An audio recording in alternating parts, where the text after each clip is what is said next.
Hi, welcome to Shelley Live. I'm Shelley Carter, owner, founder, public speaker, and teacher of Alder Healing Center. Shelley Live, the place where magic happens.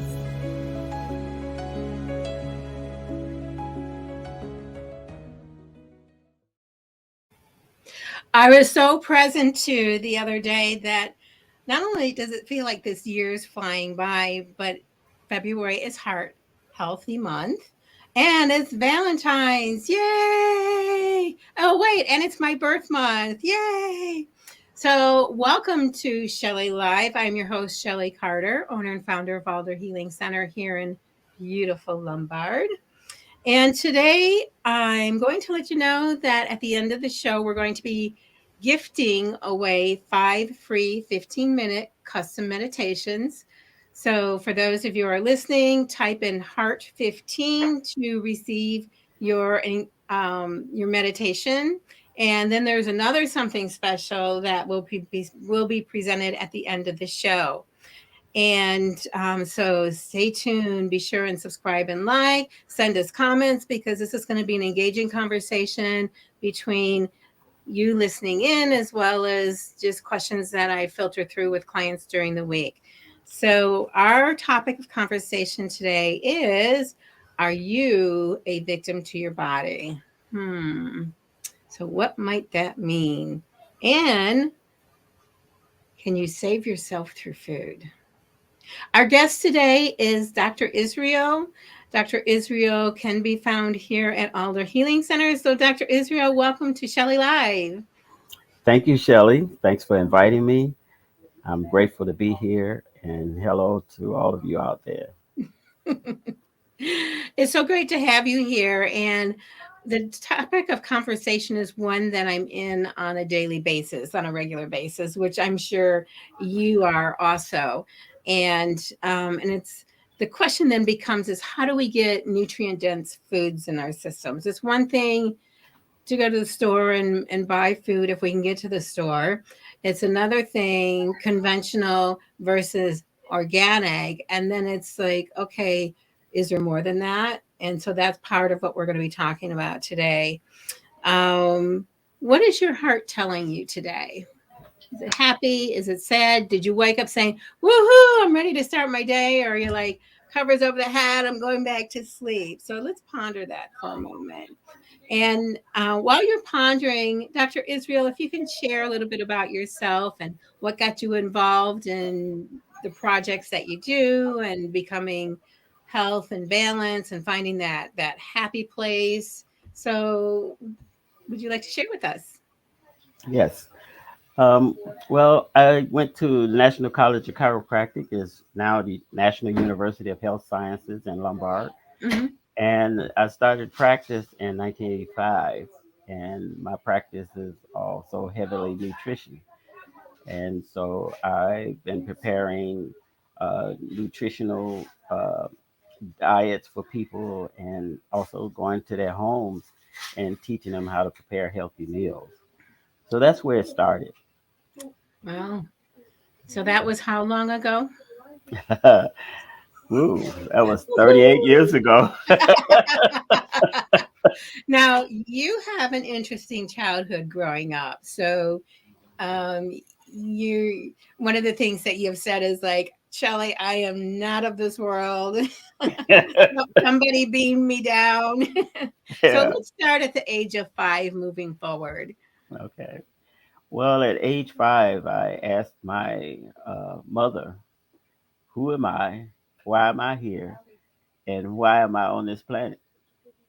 Because I'm not from this planet." Yeah, I'd seen so much going on, and I said, "There's so much going on that I can't be from here." Yeah. Like what, like give me an example. Well, at that time, there were, in 1956 when we came to Chicago, I was aware of what happened with Emmett Till, and then having come from the South, we were taught certain things uh, to do, not to do. Mm. We just couldn't be free to be ourselves Yeah. without getting the family in some type of trouble. Uh-oh. And I had my some of my uncles had Now already you're originally from Mississippi, right? yes, Yeah. and I had some uncles that had moved here already, trying to escape. They probably would have been lynched or something. So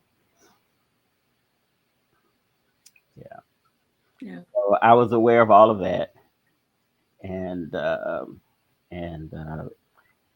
even though I believed that the world was basically a good world, uh, I just couldn't imagine, how people thought and the things that they did.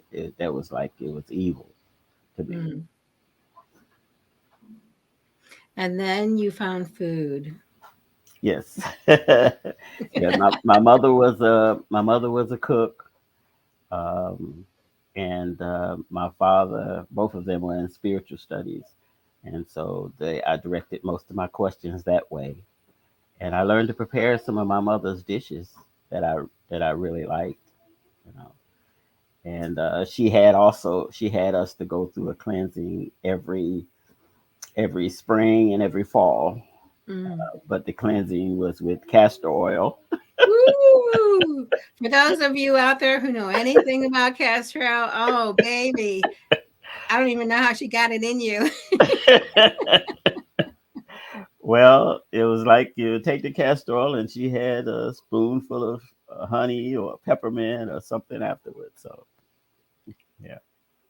Boy, I think that would have swayed me away from the health food. Although my grandmother, when I was growing up, we grew up with she raised us for a number of years, and so we grew up with cod liver oil with orange juice with a raw egg every morning, and it was like it's like, Uh, really, we got to drink this, and I'd have tears running down my face. yeah. and But now one look, but and one now thing look I at where we're both at today, yeah, right? yeah. And one thing I noticed throughout all of that is that I never got sick. Hmm. Yeah. Yeah. What is it? Let food be thy medicine and medicine be thy food. Hmm. Yeah. So we're going to put on the video of what you've been up to because you're involved in different organizations that have to do with gardening and sustainable living and urban cult. Am I saying it right? Urban culture, urban gardening, Yes. and and and then we'll talk about the results that have happened in especially specifically the Lawndale community by planting urban gardens. So if we can watch that video.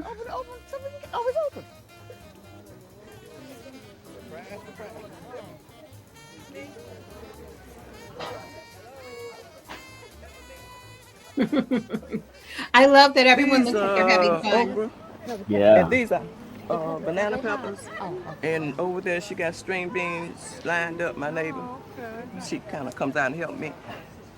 Those what you call them, red beets. Yeah, beets. And those are cucumbers. I'm trying over there. Now I I noticed love the those garden. are I love the planted dirt. in the You got to ground. love it Can to we accomplish pause the anything. video, This is a please? garden ran by the kids. Well, that actually it looks like it was planted in the ground, but those are actually raised beds. You just couldn't see them. Yeah. Yeah. Oh, they were? Yeah. Oh, okay.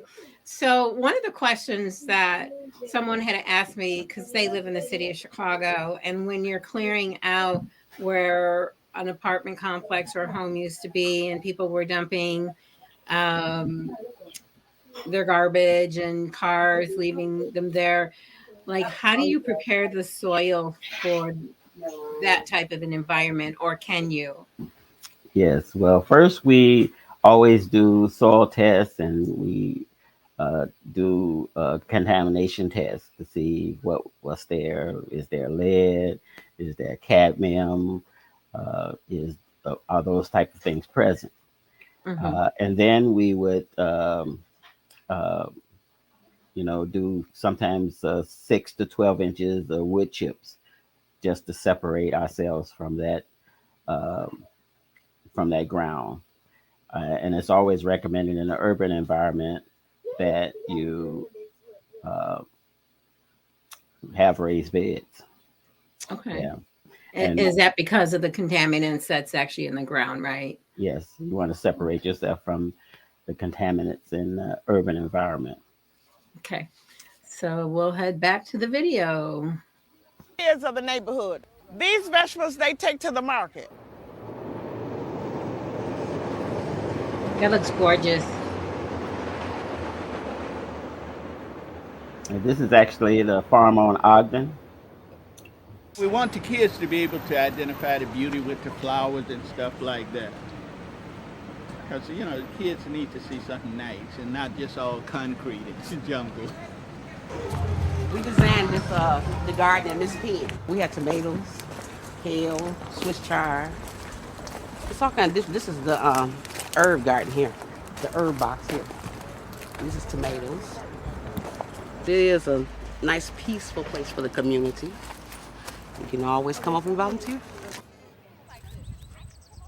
We started this in 2005 as a result of our healthy eating and physical activity program. We had 24 families that were involved, so we wanted to continue it. So the garden is open. We just ask people to come out and help us de-weed and keep the garden straight. This Swiss chard right here. It's like spinach. Mm-hmm. And yes, you can. Yeah, you can take that one. I got the Swiss chard. It's a tomato.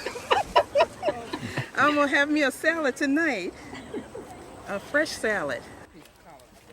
It does say what we can do in our community. There's this concept that there are food deserts in our community, that people have to travel long distances to go to the store.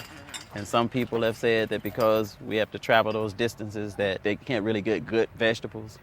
And so we do this. One thing since we've been doing all of this is I haven't had to go to the store for any collards or turnips or any of those things. Put that down first. But I know it has to be. I got one down here. Too big for you? Too big for you? I'll take one of those. Yes, it is. I think this is.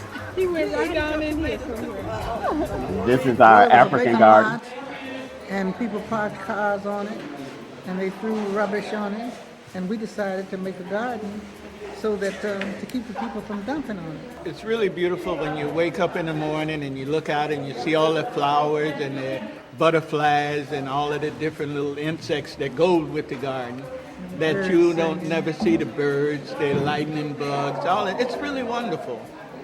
It makes it, the open space is just great. You get to know your neighbors.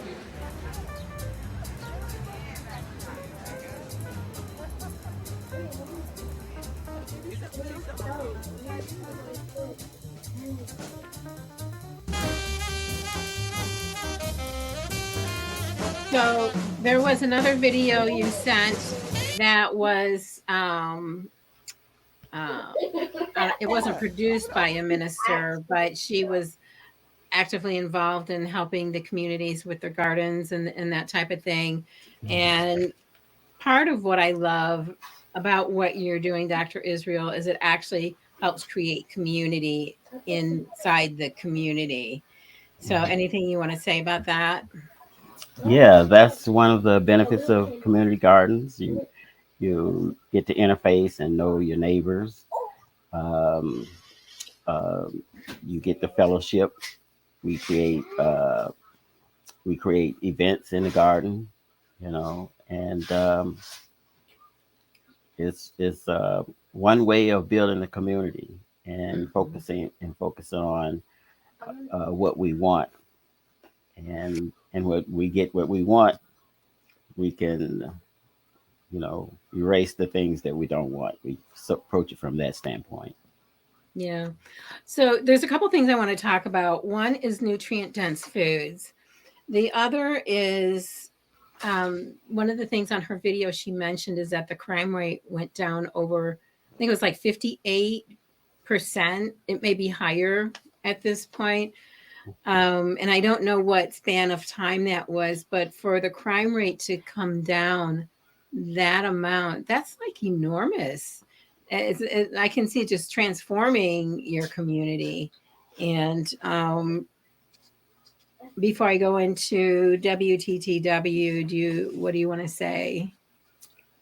Yeah, whenever we create a community garden, uh, people who are going to do anything uh, associated with crime or drugs, they tend to move. Um, they go to another corner or another block. And so we, anytime we create a community garden, many times the police will tell us, uh, thank you, Mm, because now I don't have to worry so much about this area. yeah. Yeah. And it's even say, keeps them safe. And I know one of the things that we were talking about earlier, um, there's a course I wrote, it's called Purify Your Soul with Herbs. So when you start to feed your body real food, like the Yeah, collards and the tomatoes, like that's a real food, right? It's yeah, food in its whole state, nothing refined, nothing processed. right. It's your body can actually work with it. And not only does it elevate your spiritual awareness, but it elevates your energy, your mental capacity. So when you do better for your body or your temple, as some people call it, it helps with what depression, anxiety, what other things have you noticed? Yeah. Well, your body is not unlike the soil, the plants, the animals. We all have a connection with the earth, Hmm. and so and we like to get minerals. There's a mineral component to it, foundational minerals. There's energy. Um, there's the biology of the soil, and we have that biology within our colon, within our gastrointestinal tract. Yeah. So many times we eat the plants. We get some of those organisms from the plant. Hmm. So plant health is human health. Yeah. And the best way to have great plant health is replenishing the soil with the nutrients that is either not in it, because I know you were talking earlier about like topsoil is sterile, so to speak, right? Did I get Some that some right? some people produce sterile topsoil. Sometimes they import it from farmland. It's not sterile then, and that's some of the best soil. Sometimes you can get some to inoculate your soil from the forest preserve. Um, you have to look for the shiniest plant there because those are producing the essential oils. Ah, So, and then you put that as an inoculant in your soil, and it has all of the microorganisms that you need in there. hmm, Some of your weeds pull up the uh, certain minerals. So there's a lot to what nature does, and we just have to recognize what nature does, and we mm, can apply that to our yeah, soils. yeah. So, if I were going to start a garden, how would you recommend that I start? Well, even before I get into that, I wanted to talk about crime for a minute. I was watching WTTW Chicago Tonight a couple weeks ago on Black Voices, dated January 28th, 2023. And there's a technology company where they put in gunshot detections to help reduce crime. And the shocking thing for me is the city of Chicago spent $33 million for a 3-year contract to have these devices put in. And I just got to think, it's like, wow, what if those areas started urban gardens? What kind of difference would that make? And then when I saw the other video where having the gardens reduced crime by 58%, it's like, okay, maybe that's something to seriously take a look at and to consider putting in. I'd rather invest in something that's going to create a higher return on lowering crime versus, just having a few numbers change. So I just thought that was really interesting. Yeah, the crime rate, well, that 33 million billion dollars or $1 million that would be best spent in these areas where you have crime, because people, they really want to work, and people out of work, uh, they're in this at the survival level. So you're looking at, am I able to work? Do I have housing? Do I have food to eat? Hmm. And if I don't, I'm in the survival level. I can't even imagine going on vacation or having, disposable income or anything like that. So we need to look at issues like that to, uh, lower the crime rate. Yeah. I know you have an event coming up. Yes, this is an event that's put on by the Chicago Food Policy Action Council. And this is the 18th annual Chicago Food Justice Summit. Okay. It's going to be put on for 3 days. That's February 8th, 9th, and 10th. And February 8th and 9th are virtual. So anybody want to participate in that, you can register at bit.ly at that what's showing on the screen. And and then there are modules that you can see during the course of those two days. So And can you ours go ahead? and ours is at on Thursday, February 9th. And we're going to talk about how to build resilient and regenerative food hubs and our experience at doing that. Awesome. So you guys will want to make sure that you register, and just any questions you have, drop it in the chat below. And then hopefully we'll see you on the program in February. And then the last day of the event is what day? It's February 10th. February 10th. And so what's special about that day? That day they it will be an in-person event at the student center uh, at UIC campus, Okay. and we're just gonna talk about all of the modules that we had, and it's supposed to have a mayoral session that evening. And so, given that the mayoral session is going to be that evening, would it be important that people bring their questions, their concerns? I think it's geared mostly towards food, correct? Or can they bring any issue that's burning on their hearts? Yeah, well, the Chicago Food Justice that committee has sent questions to the automatic candidates and the mayoral candidates. So I think that they will be. They're already collecting some of the answers, but I think that they are gonna. That's going to be some of the issues they're going to focus on. Okay. Okay, great. And okay, so here's a question. A guest just wrote in, where can I get seedlings, or what would you recommend to be the best way to start a garden? Should I start it from like a little plant? Should I start it from a seed, an heirloom versus anything else? Well, you can start it anywhere you would are most comfortable. A lot of people start their seedlings in the kitchen. If you have a south-facing window where you can get plenty of sunlight, you can, start your herbs. If you have a backyard, you can start a backyard garden. If you are in a community that has community gardens, you can start there, because we really need all the help that we can get in terms of keeping the community gardens uh, clean, and there's a lot of work surrounding growing food, so you can start there. You can get your seedlings uh, from the seed swaps. We often have seed swaps Oh. or you can get it from Johnny C's Territorial Seeds.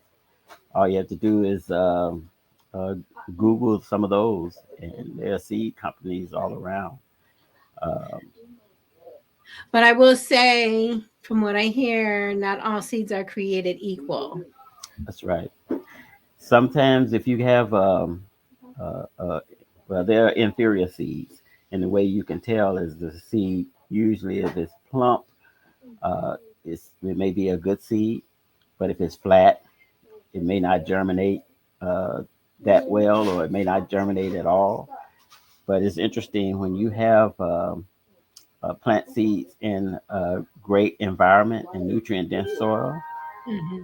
Over 3 generations, it would become an excellent seed. Interesting. Okay. Very cool. So, any last words for those who are listening in today? Um, I wanted to say that my point in doing all of this is to make sure that people have nutrient dense food and the nutrient variation. Like if you look at that chart, you would have to eat today 15 times the amount of grapes that you ate, say, 100 years ago to get the same nutrient value. Yeah. And that's what this chart is showing. That some of is showing how much you would have to eat, Yeah. and but you don't have to eat that much if you make sure that the soil is nutrient dense, that it had those 4 elements: soil, Yeah. energy, uh, it had the foundational minerals, the humus, the microorganisms, and the trace minerals. I Yeah, know a lot of people that come into the practice are always asking, well, can't my body function with just food? And do I have to take supplements? And, just like what you're talking about is our soils are so nutrient depleted and have been over farmed, and they don't put all the nutrients back in unless you're really conscious and growing your own. hmm, You're never going to get everything you used to get, like you're saying, right. years ago. And that's where supplementation is really important, so you can get that additional nutrient in your body so it can function as it's supposed to. That's right. And I would say eat as many colors as you can. Uh, like most people eat the orange carrots, but get some purple carrots in because they have, twice where they have like this graph, 38% more than an orange carrot. Isn't that interesting? Yeah, yeah. Yeah. Yeah. Um, Any last words? um, yeah, I like everybody to know that we can we can do this. We can ask people for the nutrient dense food. We can find locations where people are growing. There are farmers who grow that way, and all you have to do is look for it, and it will happen. It will happen, and we suffer because we don't ask for it, and Mm, we think we actually are getting healthy food when we're not. yeah. Yeah. I like that you mentioned about asking for it, because if you don't ask, guess what? You don't get. Mhm. At least asking for it, you have a better chance of getting it, right? Right, right. Ask Yeah. and it shall be given to you. Knock and the door shall be open. That's right. That's right. And as Moses did, he took that first step in the water and then the seas parted. Yeah, So it takes action, action, action, action steps. And it just take, like I'll say, it may take just one baby toe step forward to get yourself to a life full of vibrancy and health. And so one of the links that we have here to Garden to Table Pipeline in North Lawndale in Facebook And any other links, or they can get the other links from the Yes, Facebook page, yes, right? they can. Okay, so there's lots of resources for everybody. And last but not least, remember 5 people that are watching the show, type in Heart 15 and you'll get a free 15-minute meditation custom created for you. And then the next 20 people that like and subscribe will get a free mystery box. Yay! And so it will be a mystery. So be sure, like and subscribe and put heart 15. And we'll be in touch with you real soon. So thank you for joining us today. We look forward to seeing you under the alder tree real soon. Oh, one last thing to let you know is we now have our own app for booking your appointments and scheduling for classes. So it's Alder Healing app. Go run to your app store, download it, and you can see what appointments are available for your liking. We look forward to seeing you real soon.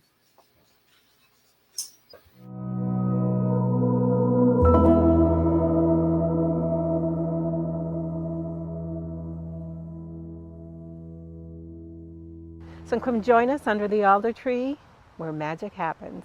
630-328-3928. You can also reach us at info@alderhealingcenter.com to book via email, or you can go to our website at alderhealingcenter.com, book appointments there, and find out what else we're up to. So reach out to us today, 630-328-3928.